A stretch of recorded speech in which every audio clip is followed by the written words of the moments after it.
사도들의 손을 통하여 민간의 표적과 기사가 많이 일어나매 믿는 사람이 다 마음을 같이하여 솔로몬 행각에 모이고 그 나머지는 감히 그들과 상종하는 사람이 없으나 백성이 칭송하더라. 믿고 주께로 나아오는 자가 더 많으니 남녀의 큰 무리더라.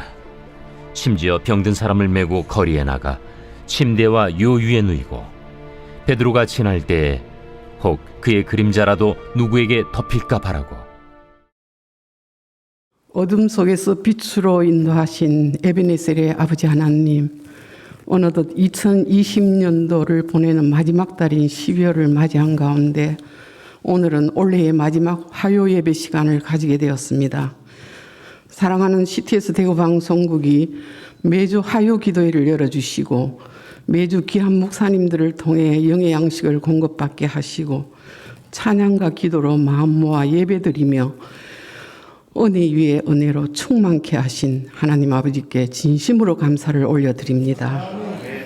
은혜가 풍성하신 하나님 아버지, 2020년도 한 해를 되돌아보면 많은 어려움 가운데서도 하나님의 나라는 언제나 풍성하였음을 또한 고백합니다. 코로나로 예배가 끊어질 것 같았지만은 다시금 예배의 회복을 주셨고 우리들을 일용할 양식으로 충족케 하셨고 항상 지금까지 지켜주심을 고백합니다. 어떠한 어둠에서도 빛으로 인도하실 주님의 은혜를 확신하는 우리가 되게 인도하여 주옵소서. 사랑의 주님, 이 나라 이 민족을 위하여 기도합니다. 남북으로 분단되고 동서로 나누어지고 진보와 보수로 분열되어 늘 갈등 속에 놓여 있습니다. 아버지 하나님 말씀에 순종하여 사랑으로 하나 되기를 소원합니다. 정치, 경제, 사회 모든 분야가 협력하여 선을 이루게 하시며 남북한이 그리스도 안에서 평화롭게 공존하여 이 땅에 전쟁의 공포가 사라지게 하여 주옵소서.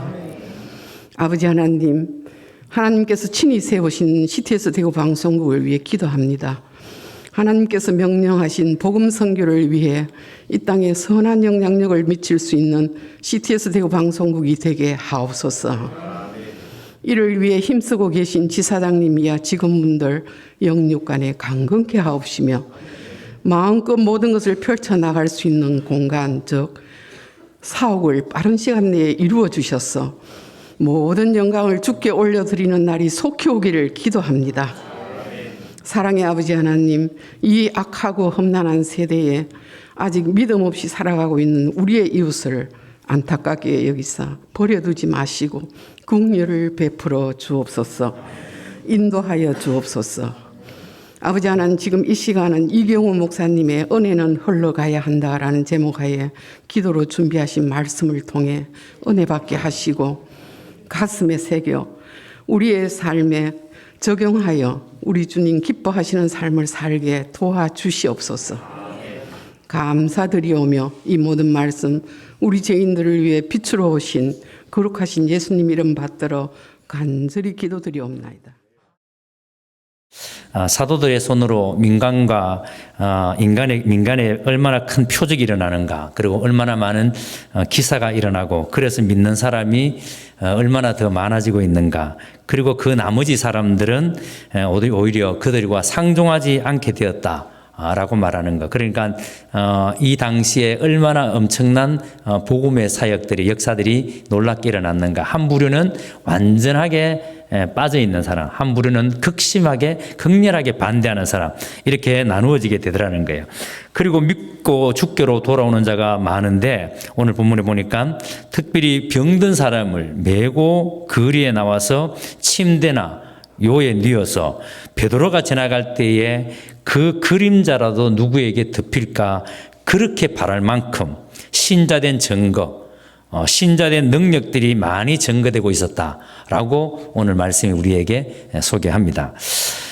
제가 초대교회 이 신앙을 볼 때마다 느끼는 게, 오늘 우리 신앙하고 비교해 봤을 때 가장 큰 차이가 이런 모습이 아닌가, 그런 생각을 합니다. 왜냐하면 초대교회는 분명히 믿지 않는 사람들이 믿는 사람들에게 뭔가를 얻을 수 있는 게 있다, 얻을 게 있다, 그렇게 믿고, 그래서 믿는 사람들에게 찾아 나오는, 믿는 사람들을 향해서 뭔가 얻을 수 있다고 믿기 때문에 찾아 나오는 사람들이었다면 오늘 우리 현대에서는 우리 불신자들이 믿는 사람들을 바라볼 때에 과연 저들에게 우리가 뭔가 얻을 게 있다라고 생각하고 우리를 보고 있는지, 교회 나오는 사람들이 뭔가 얻을 게 있다라고 생각하고 교회 처음 나오시는지, 참 여러분 우리가 오늘 교회 모습을 보면은 여기에 대해서 굉장히 큰 궁금증을 가지지 않습니까?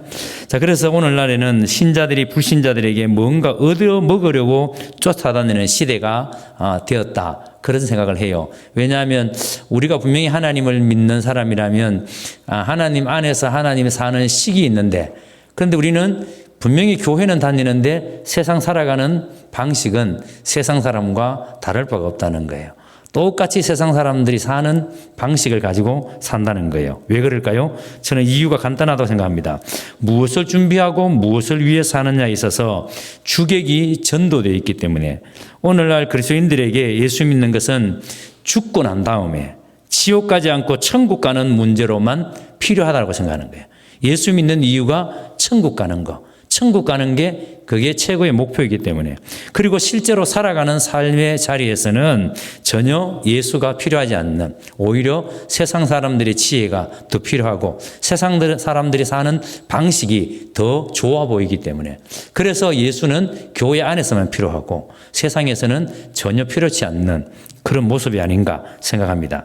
그래서 오늘날 신자들은 불신자들이 볼 때 자기네들과 다를 것이 있다거나 아니면 가서 뭐 얻어먹을 수 있는 게 있다거나 이런 생각을 가지고 우리 예수 믿는 사람들을 바라보지 않는다는 거예요. 오히려 우리를 바라볼 때, 즉 교회 다니는 사람, 그러면 영악한 사람들, 살아있으면서 죽어서 좋은 데 가려고, 죽으면 천국 간다고, 그래서 죽어서 좋은 데 가려고 생각하는 사람, 아주 영악한 사람들로 그렇게 바라보고 있는 겁니다.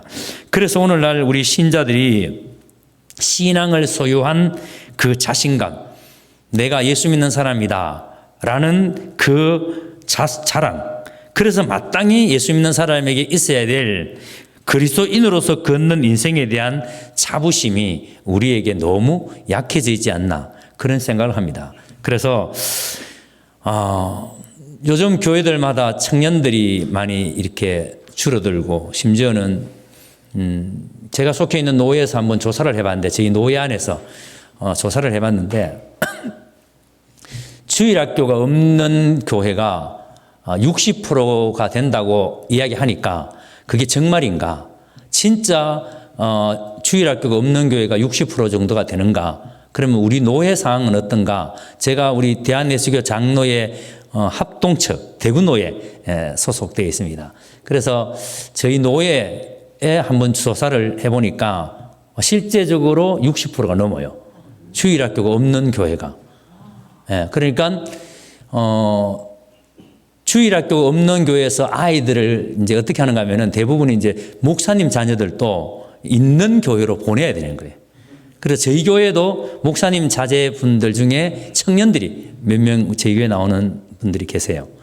그리고 주일학교가 없다 보니까 뭐 당연히 이제 주일학교 선생님들도 필요치 않을 것이고, 그렇죠. 그런데 그런 교회가 노예 안에 60%가 넘게 있다는 게 제가 조사를 해보고 너무 놀랐어요. 아, 진짜 이게 빈말이 아니구나. 근데 이게 이제 대구 지역에 그렇다 그러니까, 대구 지역에 있는 교회 60%가 없다 그러니까, 주일학교 없다 그러니까 이게 실제인가 조사를 해보니까 실제로 그렇더라는 거예요. 그런데 대학생들을 만나서 이렇게 얘기해 보면은 학교에 가서 크리스찬을 만나기가 하늘의 별 따기라는 거죠. 캠퍼스 안에서 대학생들 가운데 예수 믿는 사람 만나기가 하늘의 별 따기라는 거예요. 그런데 자기가 교회를 다니면서도 불구하고 나 교회 다녀 이런 말을 아예 안 한다는 거예요. 다 그냥 숨기고 있는 거죠. 주일날 교회는 나오지만 학교에 가서는 나 교회 다녀 이런 말을 입 밖에 내지 않는. 자, 그러다 보니까 여러분 캠퍼스 안에서는 당연히 과거처럼 아주 뭐 역동적인 전도 활동이 일어난다거나 뭐 캠퍼스 안에서 모임이 있다거나 이런 것도 이제 아니고, 지금 상황이 이제 그런 상황인 거죠. 자, 그러니까 여러분, 지금 우리가 살아가는 삶의 자리에서 마땅히 그리스도인으로서 있어야 될 자부심이 우리에게 사라져 버린 거예요. 이것은 우리가 시급하게 해결해야 하는 문제입니다. 창세기 12장을 읽어보시면 하나님이 하나님의 백성을 부르실 때는 이런 의도와 이런 목적과 그리고 특별한 임무들을 복으로 주셨다는 것을 분명하게 확인하게 됩니다. 제가 읽어드리겠습니다. 12장 1절에서 3절입니다. 여호와께서 아브라함에게 이르시되 너는 너의 고향과 친척과 아버지의 집을 떠나 내가 네게 보여줄 땅으로 가라. 내가 너로 큰 민족을 이루고 네게 복을 주어 네 이름을 창대하게 하리니 너는 복이 될지라. 너를 축복하는 자에게는 내가 복을 내리고 너를 저주하는 자에게는 내가 저주하리니 땅의 모든 족속이 너로 말미암아 복을 얻을 것이라 하신지라. 자, 하나님께서 아브라함을 부르신 목적이 뭐죠? 하나님이 아브라함을 부르신 목적은 복이 되게 하는 겁니다. 모든 민족에게 복이 되게 하는 것. 그것 때문에 본토 친척 아버지 집을 떠나서 구별된 인생으로 살게 하셨습니다. 하나님이 그의 인도자가 되시고 보호자가 되시고 모든 것을 준비하시는 유일한 근거가 되시는 인생으로 하나님이 아브라함을 불러내신 거예요. 그러니까 아브라함이 그전에 갖고 있던 모든 자신의 삶, 인생의 유일한 근거, 자신을 지탱했던 모든 힘, 이런 것으로부터 이제 하나님을 힘과 근거로 삼는 사람으로 구별시킨 거예요. 그것은 하나님을 위해서 뭔가 하기 이전에 그렇게 함으로써 아브라함을 복의 근원으로 삼기 위해서입니다. 아브라함을 통해서 모든 민족이 복을 얻게 하기 위해서. 하나님께서 소돔과 고모라 성 죄악이 너무 팽배했을 때 하나님께서 친히 시찰 나가시면서 아브라함에게 들러가세요. 주목해서 들으셔야 됩니다. 내가 하려는 일을 내가 왜 아브라함에게 감추겠느냐? 하나님이 하시려는 일을 하나님은 하나님의 백성에게 알려주십니다. 하나님이 이 소돔 고모라를 멸하기 위해서 시찰을 나가실 때 아브라함에게 그 일을 알려주십니다. 이때 아브라함이 한 말씀 하나님께 올려드리죠. 뭐라고 말합니까? 아브라함이 하나님, 거기 의인들도 있는데 의인들도 함께 멸하시겠습니까? 아브라함이 하나님께 말씀을 드려요. 자, 이렇게 시작된 하나님과 형정이 어떻게 되죠? 50명에서 시작된 것이 10명까지 내려갑니다. 아마 여러분 5명 했으면은 하나님께서 그래 라고 했을 거예요. 여러분, 이 말씀은 소돔 고모라의 멸망은 누구 손에 달려있다는 말이에요? 그 땅이 얼마나 폐역했는가 황폐했는가, 그 땅이 문제가 아니라 그 땅에 의인이 있느냐 없느냐의 문제예요. 만약에 의인이 있었다면, 의인 10명만 있었다면 하나님은 그 땅에 심판을 뭐 하셨다? 유보하신 거죠. 하나님이 그 땅을 아브라함이 10명까지 내려갔다가 멈추니까 하나님 그 땅을 심판하셨습니다. 그러니까 그 땅에 신자가 있느냐 없느냐의 싸움이에요. 지금 신자가 거기 있느냐? 거기 신자가 없느냐? 만약에 거기에 신자가 있었다면, 하나님을 믿는 사람 10명이 있었다면 하나님은 그 땅의 심판을 유보하셨습니다. 그런데 하나님 그 땅을 심판하셨습니다. 왜요? 찾으시는 의인이 없었기 때문에. 여러분 보세요. 나의 인생과 나의 삶이 거룩한 제사장 직분을 수행하기 위해 주어진 시간이라는 것을 여러분들 아십니까? 지금 내가 살고 있는 이 삶의 시간이 하나님이 맡기신 거룩한 제사장의 삶을 살아내는 그 시간이라는 사실. 지금 우리는 이 땅에 살아가는 모든 삶의 순간들이 거룩한 제사장의 직분을 감당하는 것임을 한순간도 잊으면 안 돼요. 이건 놓치면 우리는 예수 믿는 사람 흉내내는 겁니다. 예수 믿는 사람 그냥 이름만 가지고 있는 겁니다. 내가 포도나무를 심어도 내가 하나님의 백성답게 살지 않으면 네가 지은 집에 남이 와서 살고 네가 심은 포도나무를 네가 먹지 못하고 남이 와서 먹는다. 우리가 하나님의 백성답게 살지 못하면 우리가 집을 지어도 우리가 농사를 지어도 내가 거기서 살지 못하고 내가 그 열매를 먹지를 못한대요. 그런데 너희가 내 말을 듣고 내 백성답게 살면 너희가 짓지 않은 집에 살고 우리가 하나님의 말씀 듣고 말씀대로 살면 우리가 짓지 않은 집에 산대요. 너희가 심지 않은 포도를 먹고 너희가 파지 아니한 운물을 마시리라. 듣기만 들어도 여러분 행복해지지 않습니까? 듣기만 들어도 흥분되지 않습니까? 이게 여러분 하나님의 백성의 진짜 모습이에요. 신약식으로 이야기하면 공중나는 새를 봐라, 들에 핀 백합화를 봐라, 오늘 피었다 내일 아궁이에 던져질 들풀도 하나님이 이렇게 입히시거든. 하물며 너희가 보냐 믿음이 적은 자들아. 여러분, 우리가 이것을 놓치면 신자는 정말 가난하게 살아요. 늘 세상 사람들에게 꾸러 다녀야 됩니다. 늘 세상 사람들이 사는 방식 쫓아다녀야 됩니다. 세상 사람들이 우리를 향해서 내가 돈과 건설을 가졌지만 평안이 없고 행복이 없고 기쁨이 없는데 당신은 못생기고 못살고 고난을 당하면서도 행복하고 기쁘고 만족하고 왜 당신에게 가면 사람들이 살아납니까? 당신에게 있는 비밀이 도대체 무엇입니까? 여러분, 이런 질문, 당신이 갖고 있는 진리는 도대체 무엇이고 그 생명은 무엇이고 당신한테는 어떻게 가라지 않는 물이 있습니까? 이렇게 여러분 궁금해서 쫓아오게 만들어야 되는 것이 그게 여러분 신자예요.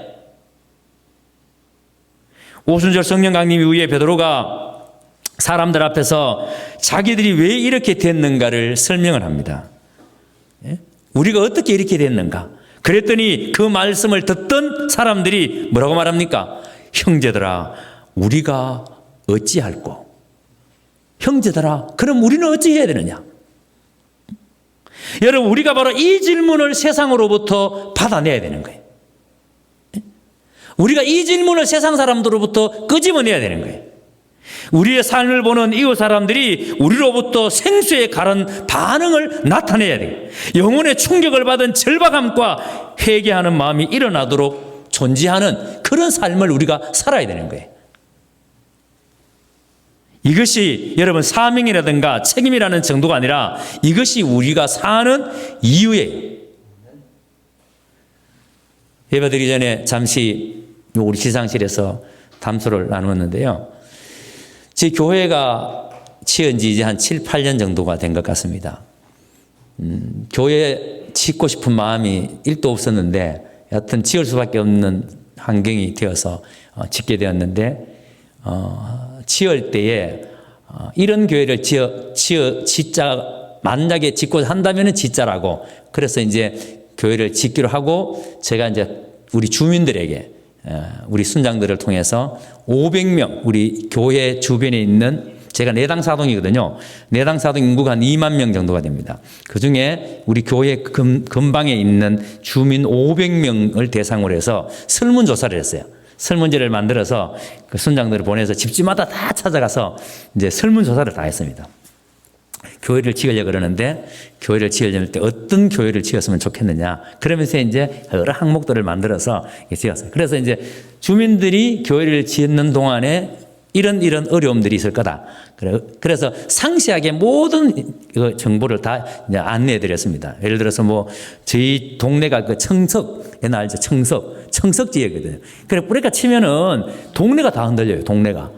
그러니까 이게 한번 공사가 시작하면은 동네가 난리 날 거 아니에요. 그래서 사전에 미리 이제 정보를 다 줬습니다. 정보를 다 주고. 그런데 설문조사를 해서 가져와서 전부 살펴보니까 교회를 짓는다면 뭐 예를 들어서 뭐 주차장을 개방해 달라든지 아니면 그 도서관을 뭐 만들어 달라든지 그다음에 카페를 뭐 얻어서 이제 본 건 있으셔가지고 주민들이 교회에서 카페도 해줬으면 좋겠다 이런 요청 사항들이 있었어요. 그래서 이제 그런 것을 전부 다 종합해서 우리가 담아낼 수 있는 것들을 담아내자 해서 설계에서부터 이제 그걸 전부 다 넣었어요.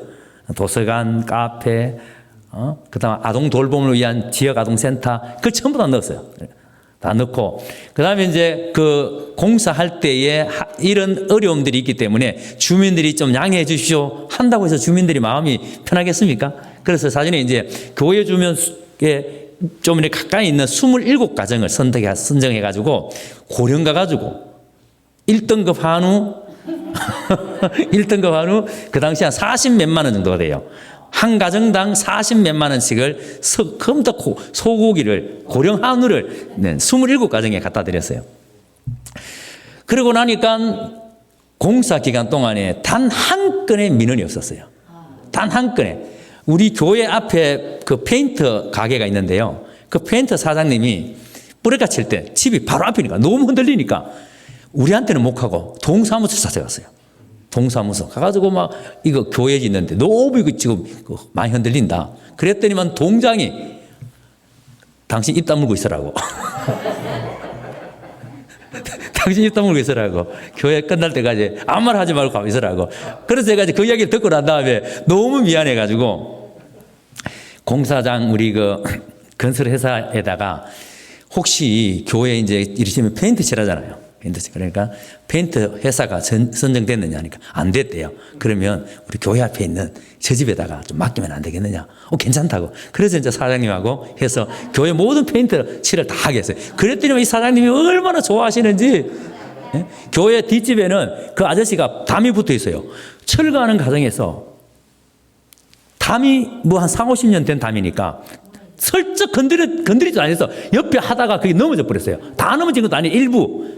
전체를 다 새로 해주고 넘어지면서 문을 툭 쳤는데 문이 표시가 나요. 조금 문 색으로 싹 다 가려드리고 그리고 그 옆집 어르신을 이제 저녁 야간 경비로 월 200 몇십만 원을 줘서 야간 경비로 해서 공사 딱 1년 걸려요. 1년 동안 그분 무직이었거든요. 집에 놀고 계셨거든요. 술을 많이 드시는 분이 있었어요. 그 1년 동안 이제 그렇게 이제 했더니만 이 아저씨도 너무 좋아하시는 거예요. 예. 그래서 그때 제가 생각한 게 그때 그렇게 하면서 그 이후에 일어난 일들이 이제 너무 놀라운 거예요. 그 이후에 일어난 일들이 우리 교회, 우리 동네 교회 가까이에 이발소가 있습니다. 이발소 교회 가까이에 이발소가 있는데 그 이발소 이제 아저씨께서 이분이 이제 교회 다른 교회 장로님이셔서요. 장로님이셨는데 뉴타운에 살고 계시고 거기 이발을 깎으러 이제 가신 거예요. 갔더니만 묻더래요. 혹시 교회 다니느냐고. 안 다닌다고. 그러면 경운교회 가라고. 그러니까 이제 이분이 물었어요. 왜 경운교회 가라 그러냐. 세상에 교회 짓는다고 여기까지 와가지고 뭘 조사해 갔다고. 예? 근데 그런 교회 처음 봤다고. 그러면서 교회 다니려고 하면 저 경운교회 가라고. 며칠 전에는 우리 유타운이 이제 재개발하고 그 아파트가 지금 한 45년 가까이 된 아파트거든요. 그런데 이제 재개발한다고 재개발 주민 설명회를 하는데 우리 동네가 한 600명 들어갈 수 있는 자리가 없어요. 동네에 학교 체육관 외에는. 근데 유일하게 우리 동네에 우리 교회가 600명 이상 들어갈 수 있는 자리니까 그래서 이제 여기서 좀 하면 안 되겠느냐고 누가 이야기해 주면 뭐예요? 경운교회 가서 부탁해 보라고. 그래서 이제 그 회사에서 오셔가지고 교회에서 좀 할 수 있느냐고. 얼마든지 하시라고. 그랬더니 주민들 한 500명이 오셔가지고 설명회를 하셨는데 그런데 더 놀라운 일이 교회 교자도 모르는 부부 한 분이 지난주에 오신 거예요. 지난주에. 그리고 광장에 있는 신협이라고 있어요. 신협 이사장님하고 직원들이 찾아오셨어요. 근데 내가 이야기 들어보니까 그 직원 한 명이 삼행 뉴타운 살고 계시는데 세상에 교회가 그래 이렇게 하더라. 그러면서 우리가 이웃 자기들이 이제 매년 연말에 되면 이웃 성금 그거를 하는데 기부를 하는데 이거를 경운교회에다 했으면 좋겠다 하고 현금을 가지고 온 거예요. 현금을 기부와 이걸 가지고 이웃 돕게 하는데 경운교회가 알아서 해달라고. 그것도 한 번이 아니고 두 번을 가지고 왔어요. 그러면서 제가 느낀 게 뭐냐면 우리 주변에 다니는 우리 교회 앞을 지나다니는 사람들마다 이 생각이 들게 이 교회가 도대체 뭐 하는 사람들인가? 어떻게 저 교회만 갔다가 놓으면 사람들이 달라지는가? 궁금해지게 만들어요. 예? 그래서 나도 저기 한번 들어가 보고 싶다. 이 생각을 들게 만들어요. 이 질문을 끄집어내야 되는 거죠. 근데 만약에 여러분 죄송합니다만은 저희 교회에 그 이웃 교회에서 이렇게 상처받고 오시는 분들이 제법 많으세요. 예. 그런데 지금도 등록 제가 안 받거든요. 등록하지 말라고. 그런데 그냥 다니겠대요. 그래서 지난 주일 날은 그 어느 교회에서 15명이나 어떤 다툼 속에서 오셨어요. 오신 지가 꽤 되신 분이 있고 몇 주 안 된 분이 있고 그 등록을 안 받으니까 계속 다니고 계세요. 그 다니고 계시는데 이분들이 하시는 말씀이 있어요. 교회가 늘 싸우니까 교회 문 앞에 나가기가 너무 부끄럽다는 거예요. 예? 늘 싸우니까 주민들이 우리 교회 볼 때 그러니까 나가서 고개를 들고 다닐 수가 없다는 거예요. 그래서 나는 교회를 옮겨야 된다고. 그런 말들 너무 가슴 아픈 거예요. 여러분, 성도는요,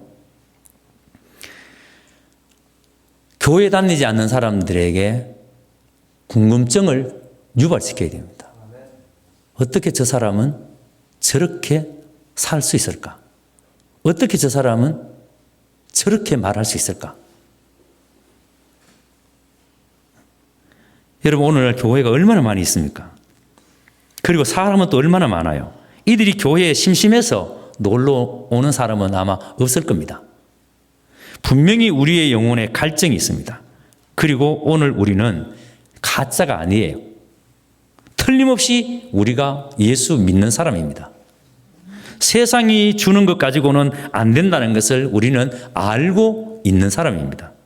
자, 그럼에도 불구하고 우리는 근성으로 배우고 있는 거예요. 신자가 되는 법보다는 그저 이렇게 믿는 것이다. 그리고 가장 중요한 때는 세상 사람들의 지혜를 구합니다. 어떻게 해야 하느냐 답을 내릴 때에도 결국 세상 사람들이 살아가는 그 방식을 택해버려요. 신자가 가지는 것, 어떻게 하면 우리 그림자라도 한번 볼까 하는 식으로 우리가 대접받고 있지 못합니다. 어떻게 하면 저 예수 믿는 사람 집 옆으로 이사갈까? 어떻게 하면 교회 옆으로 이사갈까? 이게 정상인데, 이래야 되는데, 지금 여러분 교회에 들어온다고 하면 난립니다. 제가 우리 교회 건축한 얘기를 해드린 이유가 교회 짓는다 그러면 주민들이 너무 심하게 반대하니까 현수막 걸어놓고 어떻게 하다가 이 지경이 되었을까요? 교회가 갖는 생명 양식이 고갈되면요, 교회는 힘을 잃을 수밖에 없습니다. 교회가 가진 빛과 생명이 없다면 건물만 덩그러니 남아있고 생명이 없다면 냄새가 날 뿐입니다. 그러니 여러분 싫은 거예요. 사람 냄새가 나니까 싫은 거예요. 세상 사람과 다를 바가 없는데 내가 왜 거기 가나? 싫은 거예요. 여러분, 우리가 신자로서의 그 마땅히 있어야 될 그 자부심 가지시기를 바랍니다. 그리고 세상 사람들로부터 반드시 오늘 사도들이 끄집어냈던 이 질문을 여러분들도 끄집어내시기를 바랍니다. 그러면 이 땅에 하나님의 나라가 견고하게 세워질 것이고, 그래서 여러분들이 받은 그 은혜를 이 세상에 흘러가게 하지 않으면 결단코 우리가 꿈꾸는 하나님의 나라는 이루어지지 않는다는 거 명심하고 우리의 삶을 반드시 그렇게 살아내시기를 주의 이름으로 축복합니다.